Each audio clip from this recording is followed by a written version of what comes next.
板垣退助の尊王攘夷としての幕府に対する姿勢。イントロダクション。幕末の時代、尊王攘夷の思想が日本全国に広がり、多くの志士たちが行動を起こしました。その中でも特に注目されるのが、土佐藩士であり後に自由民権運動の先駆者となった板垣退助です。今回は、板垣退助が、尊王攘夷の立場から幕府に対してどのような姿勢をとったのかを、ずんだもんと四国メタンの対話形式で解説していきます。板垣退助の生い立ちと尊王攘夷への目覚め。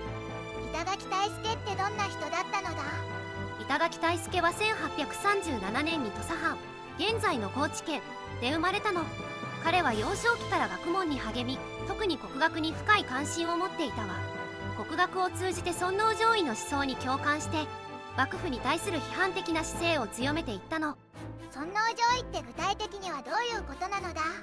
尊王攘夷というのは、天皇を崇拝し外国勢力を排除しようとする思想よ。当時の日本は鎖国状態にあって、外国からの圧力が増してきていたの。板垣はこの思想に基づいて、幕府の政策や外国との条約に反対していたのよ。板垣退助が尊王攘夷の思想に目覚めたきっかけは何だったのだ？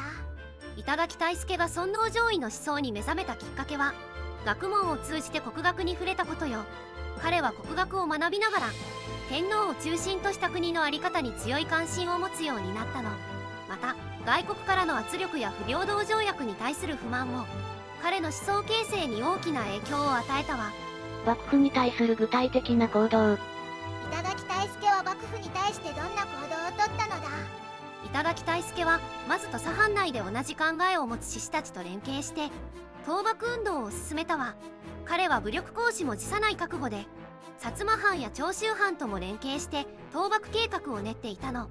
また戊辰戦争では実際に戦闘に参加し、幕府軍との戦いに身を投じたのよ。具体的にどんな戦いに参加したのだ？板垣退助は特に鳥羽・伏見の戦いで大きな役割を果たしたわね。この戦いは戊辰戦争の初期の重要な戦闘で、板垣は薩摩藩と共に幕府軍を撃退することに成功したわ。さらに彼は会津戦争や函館戦争など他の重要な戦闘にも参加して倒幕のために尽力したのよ。板垣退助が戦闘に参加することでどんな影響があったのだ？板垣退助が戦闘に参加することで倒幕運動における彼の存在感と影響力が増したわね。彼の勇気とリーダーシップは多くの志士たちに希望と勇気を与え、倒幕の勢いを加速させたわ。また彼の行動は後の自由民権運動にも大きな影響を与えることとなったのよ。尊王攘夷から自由民権運動へ。尊王攘夷の後、板垣退助はどうなったのだ？明治維新後、板垣は新政府に参加したんだけれど、やがて政府の独裁的な動きに反発して自由民権運動を始めたわ。彼は自由党を結成し、国民の権利と自由を求める運動を進めたの。尊王攘夷から始まった彼の政治活動は、最終的には日本の民主化への大きな一歩となったのよ。自由民権運動ってどんな運動だったのだ？自由民権運動は明治時代初期に始まった国民の権利と自由を求める運動ね。板垣退助はこの運動の中心人物として憲法制定と国会開設を求める活動を展開したわ。彼の自由党は日本初の政党として多くの支持を集めて政治改革を推進したのよ。板垣退助の自由民権運動はどんな成果を上げたのだ？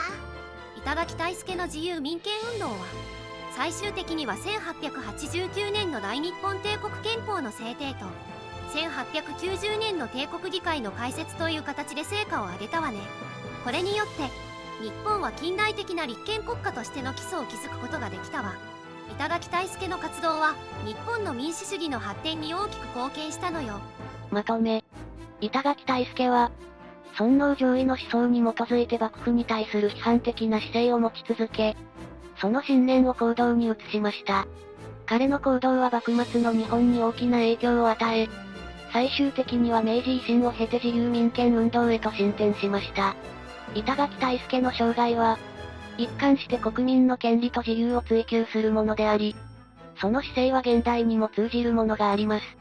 彼の歴史を通じて、私たちは改めて、自由と民主主義の重要性を考える機会を得ることができます。今日の動画はここまで。最後まで見てくれてありがとうございました。このチャンネルでは日本の侍に関する情報を5分以内の短くまとめた動画を毎日投稿中。日本の歴史に興味があるならチャンネル登録や他の動画も見てみてね。